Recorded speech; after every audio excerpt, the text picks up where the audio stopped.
Thank you for listening to the Content Magazine podcast, Conversations with Silicon Valley's Creatives, published by SV Creates. Welcome to the Content Magazine podcast, and today we are here in Santa Cruz in the Radius Gallery with Bree Karpavage, who actually runs First Friday Santa Cruz, and Hazels, who is the director of the Radius Gallery. Hello, welcome. I mean, I guess welcome to me because I'm in your space, but it's good to have you on the podcast. So can you tell us, Bree, why don't you start first and tell us what your title and what your role is and how long you've been with First Friday Santa Cruz? Okay, well, I'm the director / owner of First Friday Santa Cruz, and I took it over in 2020, so for about 4 years now. Yeah, awesome. Mm-hmm. Cool, right. Yeah, and then in the other podcast, you talked about that, like just the COVID time and stuff like that. Yeah, a little bit of challenging how when I took it over, we had to quickly pivot to having First Friday on Instagram, and I basically handed over the platform to artists to take over on First Friday evening and just talk about their practice and do demos and kind of keep First Friday and art alive in Santa Cruz during that time. Yeah. So then how are you feeling now that it's back in person? It feels good. I mean, Anne was one of the first galleries, along with MK Contemporary Art and Art Blitzer, to host an in-person show. Yeah. I believe that was in February 2021. Okay. They did a 450 pieces show with the Visual Arts Network artists, which were basically open studios artists. Yeah. Cool. So they kind of like springboarded it back into in-person events, and from there, it's just been a lot of relationship building, a lot of growing, a lot of patience. Yeah, cool. Well, let's get that. But yeah, that's good. We'll get into that a little bit more. I do want to have a couple questions on that. But Anne, why don't you tell us a little bit about yourself a little bit, and just more what you do here with Radius, and then I'll ask you some more personal questions after. Oh, great. I am Anne Hazels. I've been with Radius Gallery, I should say. I started Radius Gallery 10 years ago in 2014. And prior to that, I ran a gallery in this same space at the Tannery Arts Center, Studio 127, for 2 years. And it was under a different name, but with the same premise, intention, hope to just present contemporary art, work that was edgy, work that made you think. Sometimes it sells, but sometimes it's more part of the experience. And so those first 2 years, from 2012 to 2014, it was the Santa Cruz Institute of Contemporary Art. Okay. And then in 2014, I took the lease over and then have continued to still run shows, about 6 or 7 a year, depending on the year and also the content of the exhibitions. But really, it's giving artists a platform, and I do the curation here, and I try to bring in a guest curator one time a year. Yeah. Just so there's another voice. It's not just mine. I think that it's also an important part of what I'm trying to do here, that it's not called Anne Hazels Art Gallery for a reason. It's Radius Gallery, and it's this arm that extends into the community, and it's part of a circle. So then is Radius Gallery then, is that a part of the Santa Cruz Art Council? And are you private owned, not nonprofit? Or I'm just kind of curious. I thought it was, I kind of felt it was a part of the Tannery Center. Conceptually it is, but by, tax, IRS, and everything, it's an individual business. It's a separate business, as are all of the other 28 other businesses that are housed here at the Tannery Arts Center. Right. And it's part of the design that the city made when they built this property. But I partner a lot with other organizations, so it feels gray to visitors and outsiders who come here, because it can feel like when you walk through the doors of Radius Gallery that, this is the Tannery Gallery, or this is the Arts Council's art gallery. Right. I partner with them, I collaborate with them, but Radius is its own business. And I worked with nonprofits for over 20 years, and when I started Radius, I really wanted to not have it be a nonprofit art gallery. I really wanted it to be from the commercial aspect, and that it was based on kind of the intention and mission of, you know, my vision and what I want to do here, and the artists that I am bringing in here. Why would you not want to do a nonprofit gallery? I'm just kind of curious. Just, is it funding? Is it the board? You don't have to have board members. yes, and no, and yes. I'm fiscally sponsored, so I can apply for grants and receive contributions, which I have. There was a absolute game changer in Radius's life. 2 years ago, there was a large donation that came through a community member here, and it was through the Lana Weeks fund that she funded. Her foundation essentially funded 9 different organizations, and Radius was one of them. So we were very fortunate to have a gift of that amount, because it changed how I could operate, and I could commission artists, and I could change spaces and do upgrades for the gallery and really present art more professionally for artists, and so they're able to contribute. I can contribute into a community in a way that is professional and really putting artists forward. But back to the nonprofit piece, yes, it changes things when you are all sitting around a table and things are getting voted on, and you know, it's hard for artists to pitch, let alone to pitch to somebody who you may have to explain art, let alone your very conceptual art piece that is a little bit obscure. Right. And so I really didn't want artists to have to go through that. I try to be an ambassador for artists who, when they present me with a show, if it does need funding, it's my job to chase that. Because I want my artists in their studios working on their art. It's a job after all, and it's business that we're doing together. It's great business. I really enjoy my relationships that I have with artists, and it was also part of that decision where you know, when you're working under in the nonprofit sector, it's not always a personal decision that you're making. You know, it's more about somebody else. You know, you have to say yes or no to some things. It doesn't always feel great. Yeah, especially if you have funders or foundations who have a specific vision, and they want you, they're going to give you the money, and they want you to hit those kind of like goals in some ways too. Yeah, that could be. And also just in the structure of an art business itself, in the same way that First Friday is, like, you want to be able to sell it. Yeah. You know, and I'm in my prime right now. Bree is in her prime. We're on fire. Yeah. And give us 10 years, and I still have this golden nugget that somebody can run away with. And same with Bree. She can sell it in 5, 10, 20.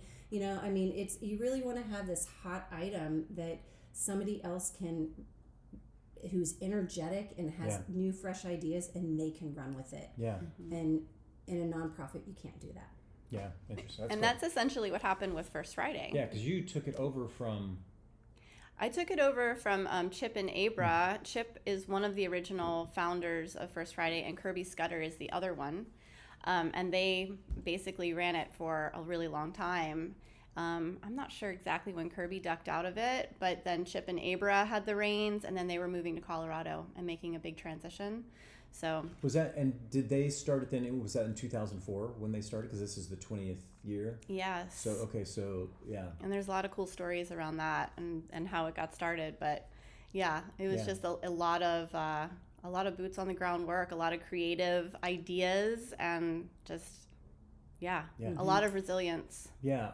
Oh, you're right. I want to add on to this conversation because there is a pretty beautiful segue into my start into the art scene here and First Fridays. But I kept hearing about these two guys, Chip and Kirby, and Kirby.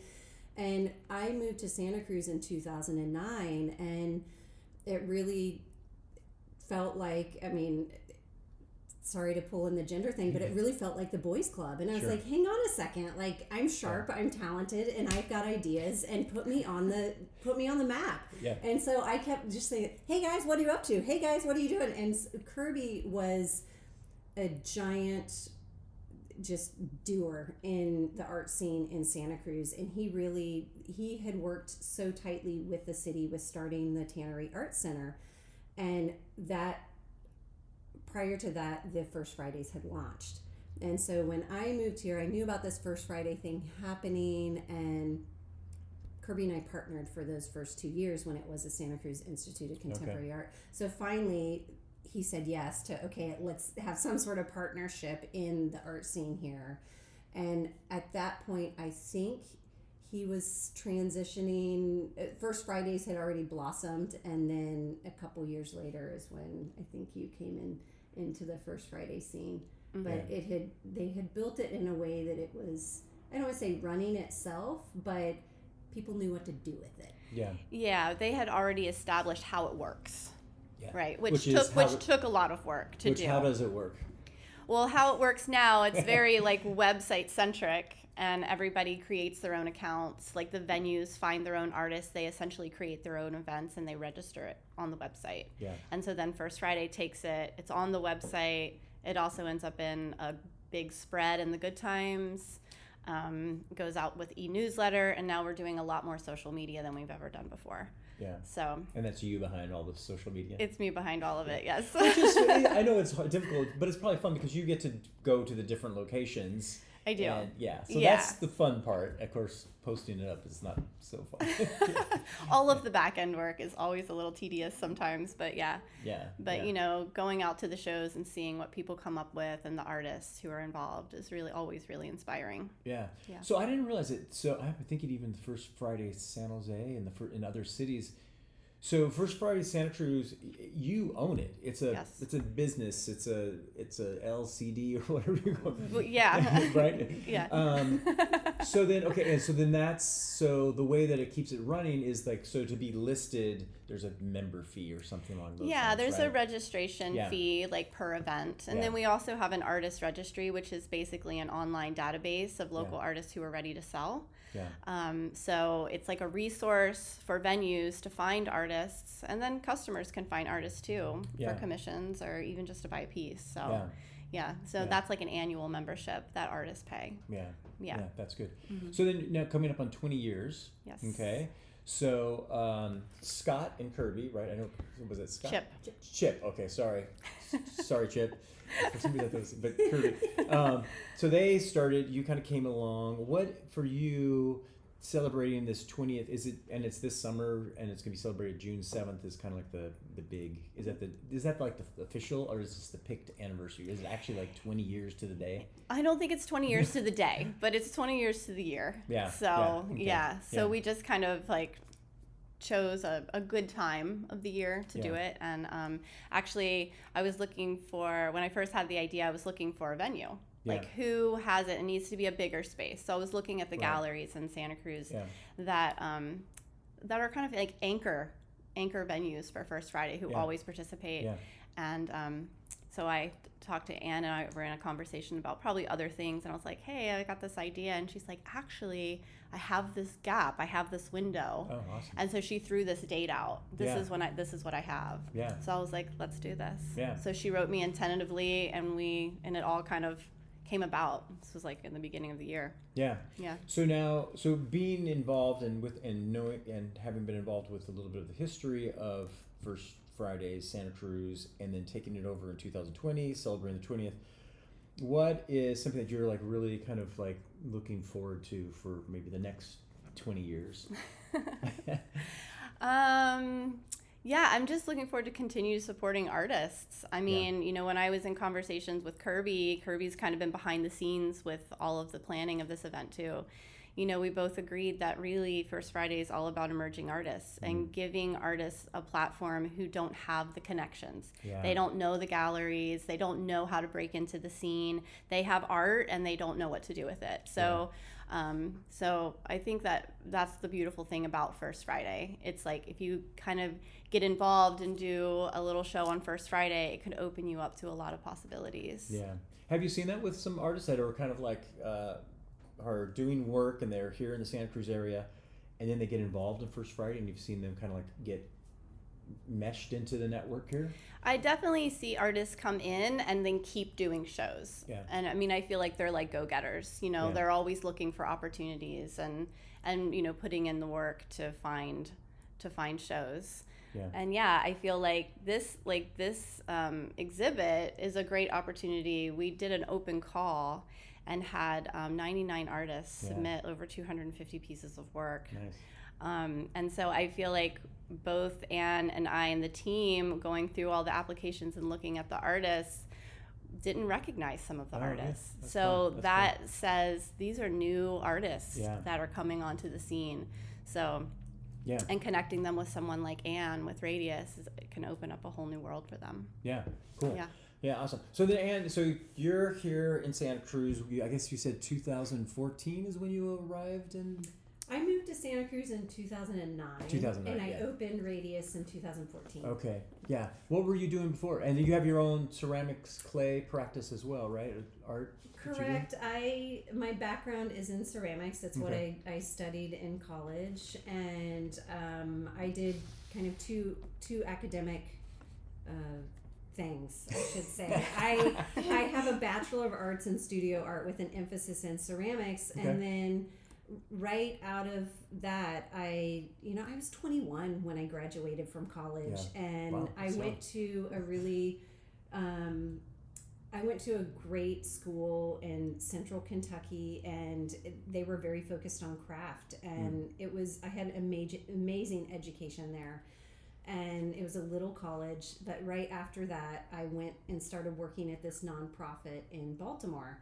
So I went straight into nonprofit work at 21, and I was teaching, and as many artists do, you work 6 jobs, which I still kind of do in a way, which I love it. I'm not trading it in for anything because I think if I had to have the same, it's not even 9 to 5 that we all have. It's more like 9 to 9 that we all have. But if I had to do the same like monkey brain work every single day, I'd go cuckoo.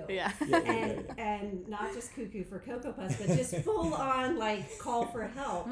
So I love the variety, and I love the color, how each day is a different shade of something.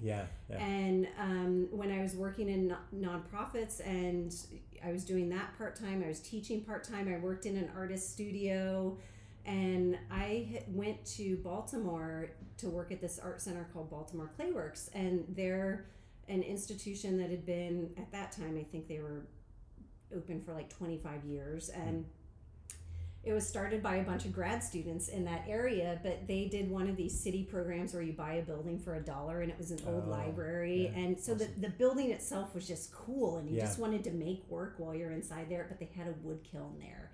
And that, at the time, that's what I was doing. I was doing a bunch of atmospheric firing. I was doing these large vessels that I always needed to have somebody help me move them. And with wood firing, you need a crew of like 20 people to help you firing through the nights. But you're getting all these beautiful results of like, the atmosphere is contributing to this, these luscious surfaces. And it's definitely the influence of you're influenced by your surroundings, which, in hindsight, now that I've been working in the industry for a while, it's exactly what I do here.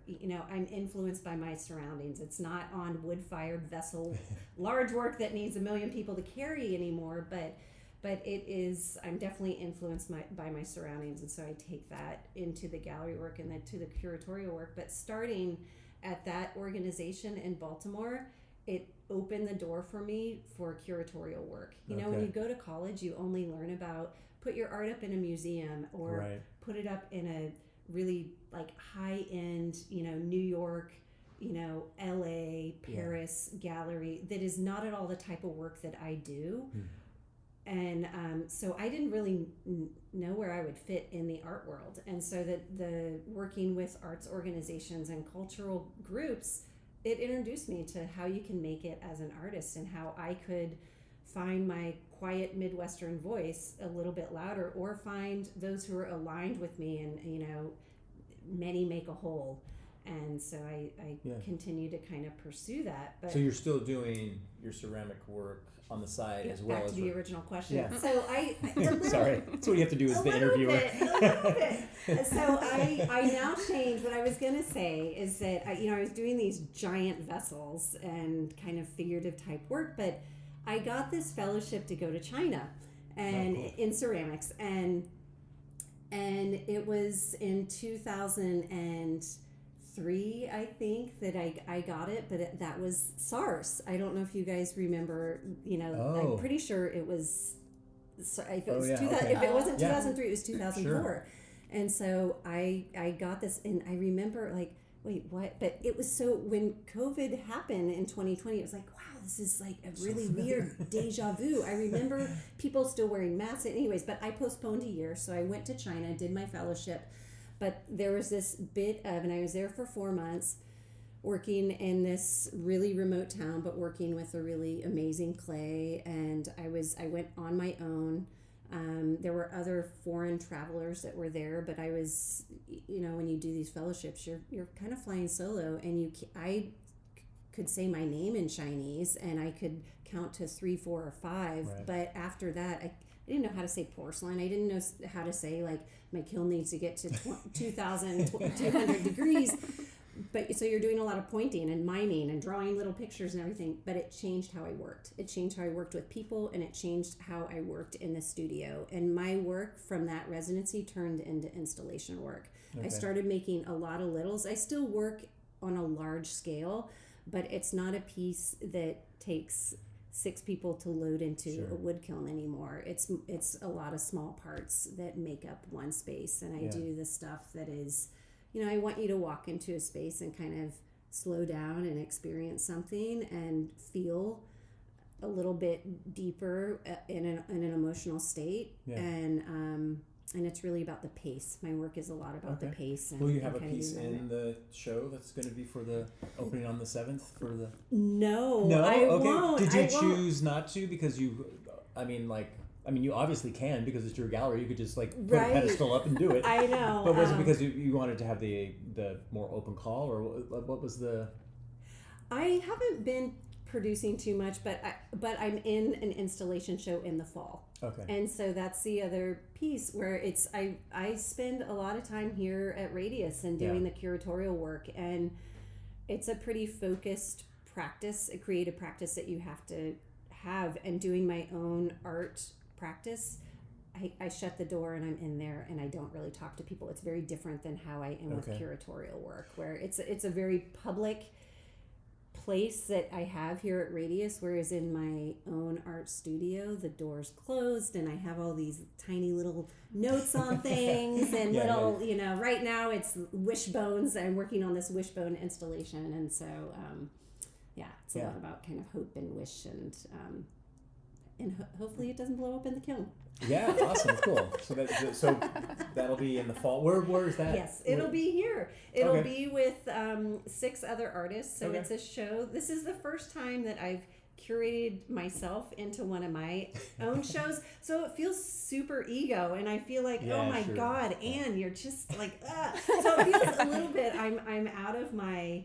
Out of my comfort zone because as a curator, and I think about this a lot with Bree's work, like we both love to wallflower, and it's really, I think that we build platforms sometimes together, but really separately in our own businesses of how to get artists to shine and elevate. It is our job to just like shoot them out into the world and baby shine your light, and it's our job to just make sure the power's on for you to get that light to shine, and so it feels a little bit like shining the light on me, where with this show. But I've had this idea in my brain for many years about doing a show about color. So it's the Roy G. Biv show: red, orange, yellow, green, blue, indigo, violet. And so every artist is a color. Yeah. And what's your color? I'm violet. Oh, okay. I'm violet. Cool. Awesome. That's good. Of course you are. Well, Bree, actually you too, because you have here at the tannery, you have a space as well where you do your collage work and stuff like that too. I do. And then that's part of First Friday. Do you ever feel like a little bit of like, you want people to come by and buy your work and see your work too? And how's that feel for you? Does that feel like it's a conflict of interest sometimes, or? Sometimes. I'm not usually present in my studio during First Friday. I'm usually out supporting other artists and venues. But I have 2 studio mates So they often open the door, and I Yeah. have like a small wall of work that's Yeah. up. Yeah. Yeah. So if anyone's interested. Yeah. But, I started doing art just for my own self. You know, it's just like therapeutic, really. Right. And I never really even thought I would sell this work. And through friends and, some persuasion, everybody's like, oh, you should make prints. You should get it out there. Yeah. And so I did. And so, part of making art, I think at the end of it is sharing it in some sort of way. Totally. Even if it's just putting it on Instagram and never selling it, that feels complete to me. Yeah. So, yeah. Yeah, that's good. So then for you, both of you, then being practicing artists and then running businesses that help artists, I was going to say, like, what kind of, how's that changed your own personal work? You both look confused, but Anne looks less confused. No, I'm kidding. I'm kidding.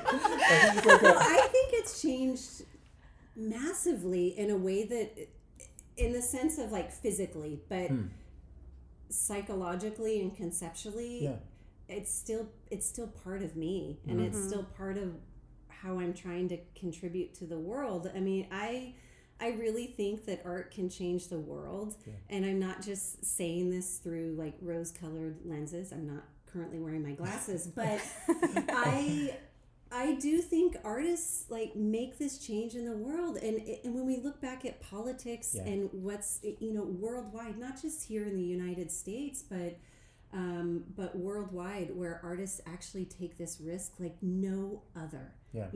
And it's not even like artists with a capital A. It's just like in your being. Yeah. It is like you have an idea and you're trying to move people, and like, hey, think about it this way, and you use a medium that is, I feel like, more, I can't say more profound, but it's not using vocabulary, word vocabulary. It's using a visual vocabulary that, I am an object maker, whether it's in my own studio practice or in an art gallery.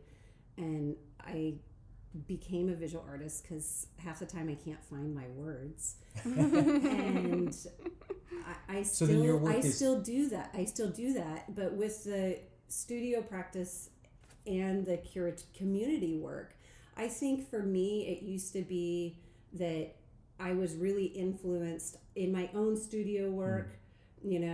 I would take my own studio work to help me curate shows. Like, what do I want to bring? What do I want to talk about in the gallery? But now it's the inverse or reverse of that, where it's what I'm doing in the gallery, because I feel like I have to look worldly or like an owl, where my head can hopefully turn in every direction. What's happening out there, and how can I bring that perspective here to the gallery? That is now happening in my own studio, because my time there's limited. My energy there's only so much creative real estate that we have in our brains and our hands. Like, being an artist, it's hard work on your body. I mean, you look at my hands are really not the best part of my body, because I've been in clay buckets, and so like that also makes them the best part. It's like they're good to use, but as visual objects, I just invite people to look at my hair instead of my hands, because like you can always tell that they've been crafting. Like, my hands are used, and I'm super proud of them. But it's also, I bring that kind of intention of what's happening more into my studio practice. Because so seeing other artists and curating other work has kind of made you think of different themes and voices and to put into your own work. Yeah, without making me sound like I have multiple personalities. Yes. Cool, that's good. What about you, Bree? How it's like, seeing all these different artists in town and helping them, have a platform. How's that changed what you're doing? I'm not sure how it's really changed my art practice, but I do feel like the experience of being an artist contributes to being an arts administrator, right? The fact that we have experience, and in another life I actually worked full-time as an artist, working in a different medium, working with jewelry. So I have that experience of like being a working artist, 100%, like depending on it financially, going to events and setting up an events and online sales. And so I think, that experience like I bring that experience with me into the work that I do with First Friday. And it helps, I mean, Anne as well. It's like we have this relatability with artists because we've been on the other side, and we can remember that, what it's like to put your work out there or depend on it, you know, because you need to sell a piece. So do you feel, I mean, I'm going to talk from my own conspiracy. You know, having a platform for artists, I feel that in my own work, I'm less afraid in some ways to show it or approach people to show it, right? Do you guys, I mean, I think when I was doing it more even because the pressure of like photography was my income, I had more of a restraint. I don't know. Do you guys feel that? Or I'm trying to figure out what is the, but now I feel like maybe because I know that the arts community that's going to display art is really actually welcoming. Before they were mysterious, right? Do you guys feel that? Like now that you're kind of like the curators? I feel like it's a vulnerable space for me. I feel like my artwork has always felt really, putting it out there, my current medium feels like a very vulnerable thing. And I think artists can relate to that because we're moving a lot of inner stuff through, and it ends up in this visual way. And even if people don't exactly see or feel what you put into it, it's still there, and it feels very raw. Yeah, I agree with every bit of that. And I think that it's, you know, we always have to acknowledge that artists are coming from this deep place and with intention of sharing that and trying to connect with the world. And so I think there's that piece of it too, where it's the vulnerability, it's the emotion, and it's also the like relationship. Like it's really fun and exciting to create something together, you know, and to actually like the paint the town. It's a phrase that is so overused, but it's just so darn good, you know. Like let's paint the town. There's that, you know, even if it's with music, that is, you know, I mean, it can happen in so many ways. But I know with photographers, I mean, like to just look back on your career and that, I mean, it's hard to pitch yourself in a way. And I think that the commercial side of it gets even more challenging with photography itself, where if you're doing fine art prints or commercial work where you're, you know, taking, there are all these layers of like how you build a career on it, totally. You know, and I've learned so much from artists who actually will say things like that. So thank you for that reminder, where it's like, you know, even to just get a rejection letter, it's going to happen, you know, and we don't all get into everything that we apply for, but I will say being an artist taught me how to tell somebody that I love your work, it's not for this show. It's a different show. And it's true, you know, like I wish for the Changing Spaces, the 20th anniversary show, that we had, you know, rather than 1,900 square feet, we had 9,000 square feet. So you could show it all. And that people, and it's not up for, you know, one month, but it's like you can actually take a week to come in and see the show, not just, you know, come in for your one time, your one stop. That most people come in for exhibitions, but it's, you know, it could have been 3 shows that we had with the number of submissions that we have, but it would have been different shows, you know. That's the job of curators, bringing things together. And I think that writers have to, I mean, your editor for your magazine, which is the content in it. I mean, what a terrific name for the content in the magazine. But it's like, wow, the editing in here, like, it's dynamite. Like you shaved it down in a way, in a way that is. It wasn't in the beginning. but it's from a user experience and a visitor, you know. I mean, that's what we all are doing when we're looking at work. We're visitors to this space, and you know, an editor is doing the same thing that a curator is doing. I think, you know. So, what would be then some advice if so Bree, you're kind of more of well, you're both platforms for artists, but let's for Bree, what advice would you give to an artist out there who's looking to get involved in the art scene?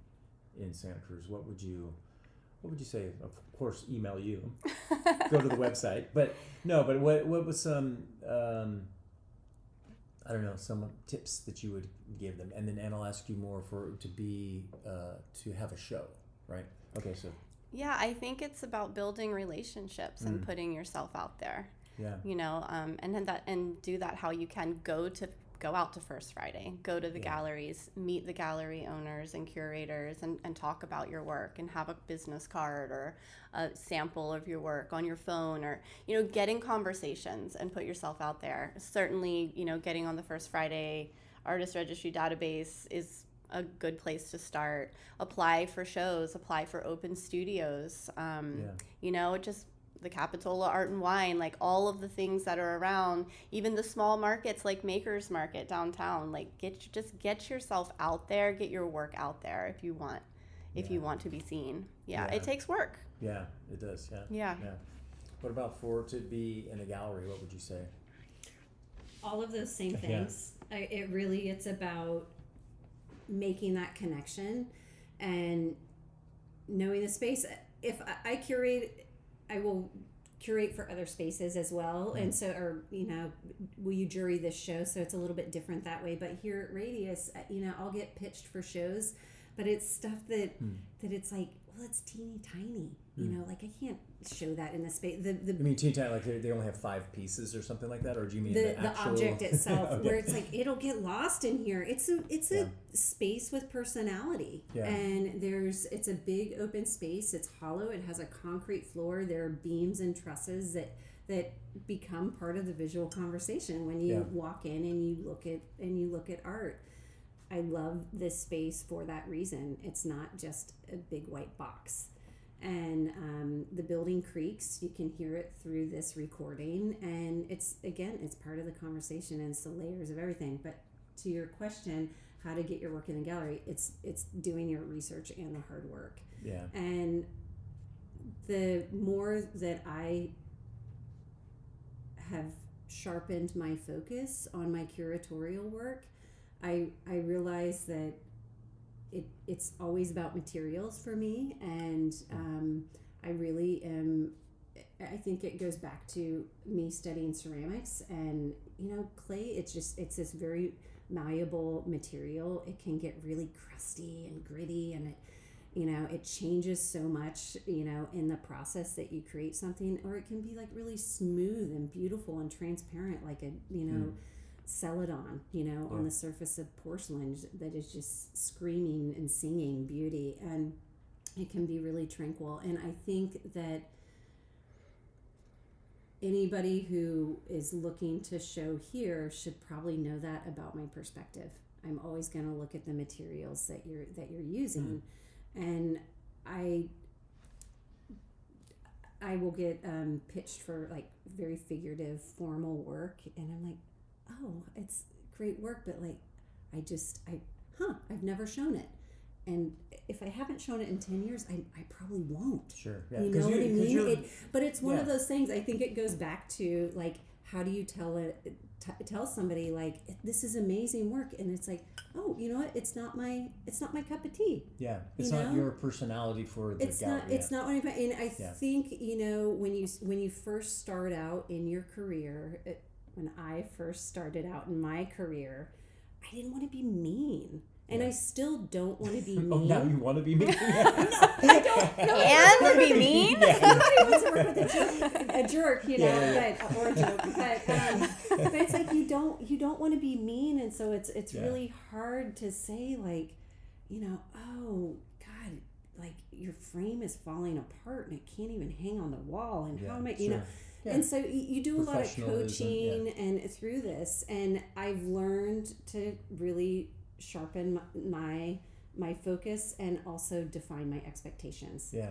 As a photographer, how would you know that I need your pieces framed and it has to be in certain type of frame, if I'm asking for that. Right, yeah. It's my job to tell you that. Yeah. So I think for as much work that artists need to do to get into shows, it's my job to actually be able to kind of communicate that expectation. But for artists to show here, I try to do an open call a year. With the case of this year, 2024, the open call was with First Fridays. In previous years, it's been with other organizations where some sort of community type show, if I can say that, but it was with the Clay and Glass, or the Palo Alto Clay and Glass organization, and then there was another Pacific Rims sculptors. So I try to work with those groups because it's for me, it's just this new population of artists with work that I'm getting exposed to. So I think what you're talking about is interesting, that I don't think as the artist you originally think that different galleries have personalities, right? They're looking for a different, they maybe because they've generated an artist, or the or like an artist patron community that's expecting something, and I think that's pretty valuable, because some places will not show work because it doesn't fit their voice. It doesn't fit, which doesn't mean that you're a bad artist. It just means that it doesn't fit. Right. And we can do another podcast talking about the economics of artists and art galleries, but I jokingly say, well, I show the stuff that really doesn't sell. And it's true. I'm the only gallery in town that is showing the stuff that it's not about this. It's not about the sale. Because usually that's what the gallery artists or galleries do. They are looking at, not only are they looking at the quality of the work, but they're looking at the sellability, right? Yeah. Right. Absolutely. But I want you to walk in here and just have your mind blown. Have an experience. Yeah. And I can't sell, somebody who's doing a 5-channel video piece. I'm not going to sell that. I can find you funding for it, as an artist, because I want to commission you to do that. Yeah. But I'm not going to look for a buyer for that, Totally. Yeah. So then just to kind of wrap it up then, Bree, for when people think of Santa Cruz First Friday, what is it that you want them to know and to feel and experience? Like for the general community? Just what's your personal goal and desire? I just want First Friday to be like, a community-centered event that really showcases the artistic talent of our area and gets people out to have the experience of art and know that it's more than just art on walls too. There's installations going on, there's performance, we've got the Santa Cruz Actors Theater that gets involved, there's poetry nights at Satori on the west side. There's so many different layers of art, and it all kind of comes together on that First Friday night. At last time we had 43 venues across the county. And it's not just downtown, it's on the east side in Capitola, Soquel, it's on the west side, it's up in the mountains. We're hoping that Watsonville kind of latches on and gets involved.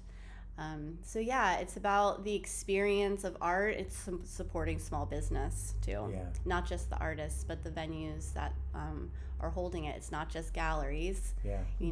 We have Far West Fungi, the mushroom shop downtown. There's salons, breweries. It's a variety of businesses that open their doors. They're supporting art, come out and support everyone. Do you ever run into somebody who kind of says there's nothing really to do? I don't really see that much art in Santa Cruz. Do you ever run across those people and you're like, what the heck? I don't know if anybody says that about Santa Cruz. Okay. Santa Cruz is a little more of a hub.